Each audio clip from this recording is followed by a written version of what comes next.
नमस्कार दोस्तों, आप सभी का स्वागत है इस Rajasthan all exam general knowledge के इस ऑनलाइन प्लेटफॉर्म पर। आज हम पॉलिटी के कुछ महत्वपूर्ण क्विज जो कि वन लीनियर क्वेश्चन सभी एग्ज़ाम्स में अक्सर पूछ जाते हैं, उसको हम सॉल्व करेंगे। क्वेश्चन नंबर 1 आपकी स्क्रीन पे आप देख रहे हो। भारतीय संविधान कितने भागों में विभक्त है? ए 16, 18, 20 और 22। आपको 4 ऑप्शन इसमें दे रखे हैं। तो ये वैसे इसमें कोई ज़्यादा बहुत ब्रीफ करने की आवश्यकता नहीं है। आपको पता होना चाहिए कि जो भारतीय संविधान है स्टार्टिंग में उसमें 395 अनुच्छेद, 22 भाग और 8 अनुसूचियाँ थी। तो इसमें हमारा ऑप्शन क्या हो गया? सीधा सीधा 22 भाग।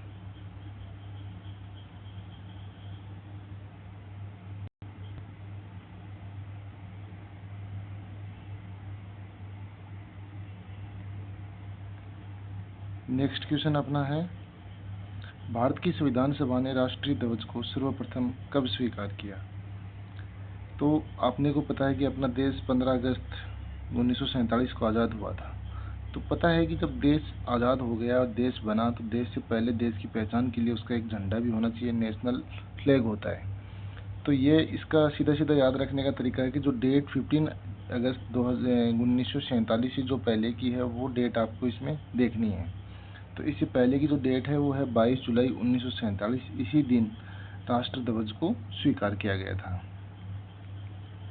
नेक्स्ट अपना क्वेश्चन है, भारतीय संविधान कब लागू हुआ?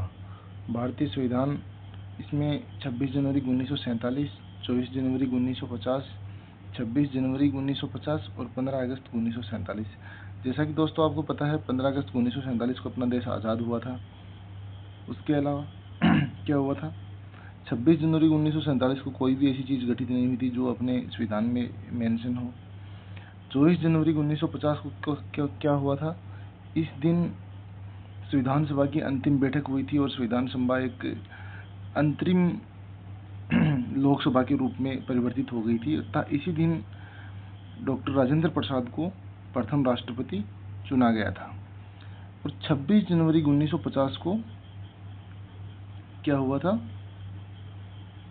अपना देश एक तरह से गणतंत्र हो गया था, गणतंत्र।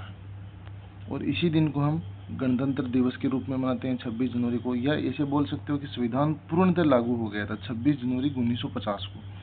तो इसमें अपना आंसर क्या हो जाएगा? 26 जनवरी 1950। ठीक है। नेक्स्ट क्वेश्चन है अपना, संविधान सभा का गठन कब हुआ था? संविधान सभा का गठन आपको पता है कि 1946 में कैबिनेट मिशन भारत आया था।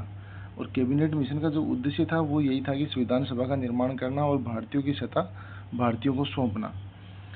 तो 1946 में जब कैबिनेट मिशन भारत आया उसी समय नवंबर 1946 में संविधान सभा का गठन किया गया, क्योंकि दिसंबर में संविधान सभा की बैठकें स्टार्ट हो गई थी। उसमें बहुत सारे इसकी बैठकें हुई, अधिवेशन हुआ। तो इसका जो आंसर है वो अपना नवंबर 1946।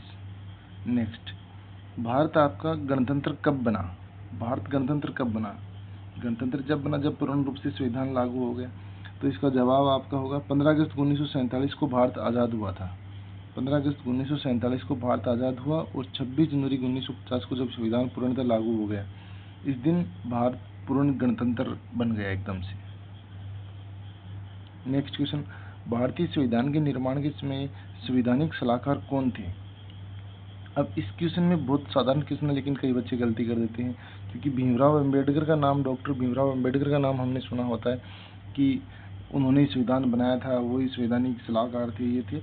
लेकिन एक्चुअल में क्या है बच्चों, इसमें डॉक्टर भीमराव अंबेडकर संवैधानिक सलाहकार नहीं थे। BN राव को संवैधानिक सलाहकार नियुक्त किया गया था इसमें।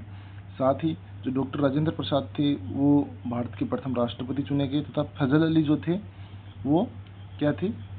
फजल अली एक आयोग था जो राज्य पुनर्गठन अधिनियम जब बना था, तो वो फजल अली आयोग की सिफारिश पे ही उस समय बना था। तो अपना इसमें जो आंसर है वो है BN राव। ठीक है दोस्तों। नेक्स्ट अपना क्वेश्चन है, भारतीय संविधान प्रारूप समिति के अध्यक्ष कौन थे? प्रारूप समिति, प्रारूप समिति को ड्राफ्ट समिति भी बोलते हैं और इसको पांडुलेखन समिति भी बोलते हैं। ये क्या था कि पूरे की पूरे संविधान का जो प्रारूप है वो प्रारूप समिति ने ही तैयार किया था। तो उसमें आपके पास 4 ऑप्शन है, doctor Bhimrao Ambedkar, doctor Rajendra Prasad, doctor BN Rao और जवाहरलाल नेहरू। तो इसमें आपको पता होना चाहिए कि डॉक्टर भीमराव अंबेडकर थे, वो प्रारूप समिति के अध्यक्ष थे। और भीमराव अंबेडकर को अध्यक्ष बनाया नहीं गया था, जो सदस्य थे इसमें, उन सदस्यों ने भीमराव अंबेडकर को अध्यक्ष चुना था। नेक्स्ट क्वेश्चन, संपूर्ण प्रभुत्व संपन्न का अर्थ क्या है?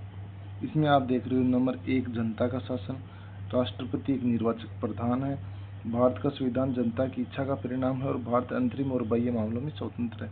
संपूर्ण प्रभुत्व संपन्न, आप देखो इसी में अर्थ छुपा हुआ है। इसी में अर्थ कैसे छुपा हुआ है? जो संपूर्ण यानी कि पूर्ण रूप से अपने ऊपर जो प्रभुत्व है वो खुद का हो, यानी प्रभुत्व संपन्न यानी कि खुद का प्रभुत्व हो। तो इसके केस में क्या होता है कि अंतरिम और बाह्य मामले दोनों में क्या होता है कि इंडिया स्वतंत्र है, भारत स्वतंत्र है, अपने डिसीजन खुद लेता है। तो खुद लेता है तो क्या हो गया? संपूर्ण प्रभुत्व संपन्न। तो जो उसका अर्थ है वो साफ किस में झलक रहा है? ऑप्शन डी में। नेक्स्ट क्वेश्चन आपकी स्क्रीन पे, निम्नलिखित में से कौन सा शब्द भारत के संविधान की उद्देशिका में नहीं है? वेरी गुड, बहुत अच्छा क्वेश्चन। आपको पता है कि जो भारत की संविधान की जो उद्देशिका है उसको हम प्रस्तावना के नाम से भी जानते हैं। और प्रस्तावना में कुछ एक शब्द हैं जो एक बार संशोधन हुआ है उसके बाद जोड़े गए हैं, और वो संशोधन हुआ है 42वीं संविधान संशोधन अधिनियम 1976 में। और उसमें अपने 3 शब्द जोड़े गए। कौन कौन से जोड़े गए? एक तो इसमें आप देख रहे हो समाजवादी जोड़ा गया, एक उसमें पंथ निरपेक्ष जोड़ा गया, और एक जो जोड़ा गया वो जोड़ा गया आपका अखंडता। ये 3 शब्द 42वीं संविधान संशोधन अधिनियम 1976 के माध्यम से जोड़े गए। और प्रभुत्व संपन्न, ये पहले से था, संपूर्ण प्रभुत्व संपन्न। हम भारत के लोग भारत को एक संपूर्ण प्रभुत्व संपन्न पंथ निरपेक्ष लोकतंत्रात्मक गणराज्य बनाने के लिए, तो लोकतंत्रात्मक है, उसमें लोक कल्याण नहीं है। तो इसका आंसर है अपना ऑप्शन डी। नेक्स्ट क्वेश्चन, भारतीय संविधान सभा के अध्यक्ष कौन थे? संविधान सभा के अध्यक्ष, अब कई बार इसमें भी बच्चे गलती कर देते हैं। 1 लीनियर क्वेश्चन है ये, बहुत इजी है, लेकिन देखते ही क्या करते हैं, डॉक्टर भीमराव अंबेडकर जी को टिक कर देते हैं। नहीं बच्चों, बिल्कुल नहीं। डॉक्टर भीमराव अंबेडकर थे वो प्रारूप समिति के अध्यक्ष थे, संविधान सभा के अध्यक्ष नहीं थे। संविधान सभा के जो प्रथम अध्यक्ष थे वो कौन थे? पहले सच्चिदानंद सिन्हा को जो फर्स्ट बैठक हुई थी उसमें अस्थायी अध्यक्ष चुना गया था, और बाद में डॉक्टर राजेंद्र प्रसाद को उसका स्थायी अध्यक्ष चुना गया था। ऑप्शन होगा इसमें अपना डी। नेक्स्ट, संघ लोक सेवा आयोग की स्थापना का प्रावधान किस अधिनियम में किया गया था? संघ लोक सेवा आयोग का प्रावधान है वो अपना 1919 के अधिनियम में किया गया था, क्योंकि ये जो 1919 का अधिनियम था उसमें संघ लोक सेवा आयोग का प्रावधान किया गया। फिर 1926 में क्या हुआ? 1926 में जो ली कमीशन है उसकी सिफारिश पर ली कमीशन की सिफारिश पर संघ लोक सेवा आयोग की स्थापना की गई, और वो सर रोजर वाकर की अध्यक्षता में की गई। तो आपको सीधा सीधा वैसे याद रखना है कि 1919 का जो अधिनियम है उसके तहत संघ लोक सेवा आयोग का प्रावधान किया गया। कौन सा विषय समवर्ती सूची में शामिल नहीं है? ये आपको सीधा सीधा याद रखना है। वर्तमान में जो समवर्ती सूची, राज्य सूची, संघ सूची, राज्य सूची और जो समवर्ती सूची है, संघ सूची, राज्य सूची और समवर्ती सूची, ऐसे याद रखो आप इनको। इसमें संघ सूची में वर्तमान में 100 विषय हैं, राज्य सूची में वर्तमान में 61 विषय हैं, और समवर्ती सूची में वर्तमान में 52 विषय हैं। तो ये विषय तो यहाँ पे सारे मैं आपको नहीं बता पाऊंगा, क्योंकि ये बताना बड़ा लंबा टॉपिक हो जाएगा अपने आप में। लेकिन आपको इस क्वेश्चन का जो आंसर है वो सीधा सीधा आपको याद रखना है। इसमें जो विवाह विच्छेद है वो समवर्ती सूची में शामिल नहीं है। बाकी दत्तक व उत्तराधिकार, शिक्षा और सिंचाई, ये सारे के सारे टॉपिक के हैं समवर्ती सूची में शामिल हैं। नेक्स्ट क्वेश्चन, निम्न में से कौन सा संघ राज्य के राजस्व का स्रोत नहीं है? यानी कि इसमें से कौन सी ऐसा जो कर दे रखे हैं आपको, ये कर हैं जिससे संघ यानी केंद्र को राजस्व प्राप्त नहीं होता है, केंद्र को राजस्व प्राप्त नहीं होता है। तो इसमें जो आपके 4 प्रकार के कर दे रखे हैं, निगम कर, सीमा शुल्क और नियति शुल्क। ये सारे के सारे कर हैं, इसमें से जो कृषि भूमि पर जो कर है वो केंद्र सरकार नहीं लगाती है, यानी कि इसका आंसर है अपना सी। बाकी सीमा शुल्क, नीति शुल्क और निगम कर ये सारे के सारे केंद्र द्वारा लगाए जाते हैं और केंद्र को इससे राजस्व प्राप्त होता है। नेक्स्ट क्वेश्चन अपनी स्क्रीन पे, केंद्र और राज्यों के मध्य संबंधों के संचालन हेतु कौन सी अनुसूची बनाई गई है? दोस्तों, वर्तमान में 12 अनुसूचियां भारतीय संविधान में शामिल हैं। उससे पहले मैंने आपको फर्स्ट क्वेश्चन में ही बताया था कि जब संविधान लागू हुआ उस समय 8 अनुसूचियां थी।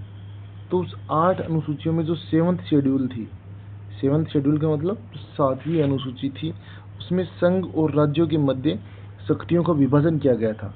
वो किसके माध्यम से किया गया था? संघ सूची, समवर्ती सूची और राज्य सूची में विषयों को डिस्ट्रीब्यूशन करके। ठीक है, संघ सूची, राज्य सूची और समवर्ती सूची में विषयों का डिस्ट्रीब्यूशन करके शक्तियों का विभाजन किया गया था। इसमें आंसर हो जाएगा अपना ऑप्शन बी। आप ऐसे भी याद रख सकते हो 7 यानी 6 से 7 और 6 से शक्तियों का विभाजन, संघ और 6 से संघ और राज्य का संबंध। ठीक है, नेक्स्ट क्वेश्चन, निम्न में से कौन सा प्रारूप समिति का सदस्य नहीं था? अब देखो दोस्तों, इसमें ऑप्शन दे रखे हैं आपको, सच्चिदानंद सिन्हा, एन गोपाल स्वामी अय्यर, अलादी कृष्ण स्वामी अय्यर और मोहम्मद सादुल्ला। दोस्तों, इसमें सच्चिदानंद सिन्हा आपको पता होना चाहिए कि प्रारूप समिति यानी कि पांडुलिखन समिति या ड्राफ्ट समिति के सदस्य नहीं थी, क्योंकि ड्राफ्ट समिति के सदस्य जो 7 सदस्य थे उनके नाम आपको याद होना चाहिए, जिसमें डॉक्टर भीमराव अंबेडकर, एन गोपाल स्वामी अयंगर, अल्लादी कृष्ण स्वामी अय्यर, मोहम्मद सादुल्ला और BL मित्तर जैसे 7 सदस्य थे। तो इसमें आंसर आपका सच्चिदानंद सिन्हा, क्योंकि ये थे संविधान सभा के अस्थायी अध्यक्ष। संघीय व्यवस्था के प्रावधान किस देश के प्रावधान से ज्यादा निकट साम्यता रखते हैं? साम्यता रखते हैं, ये करेक्शन थोड़ा टाइपिंग एरर है, तो रखते हैं इसमें, यानी कि संघीय व्यवस्था के जो प्रावधान है भारत के संविधान में वो किस देश से लिए गए हैं या किस देश के मतलब साम्यता रखते हैं या उसके समान हैं। तो इसमें ऑप्शन है आपका कनाडा, क्योंकि कनाडा से जो प्रावधान लिए गए हैं भारतीय संविधान में वो है मजबूत संघ के साथ, मजबूत केंद्र के साथ संघीय व्यवस्था।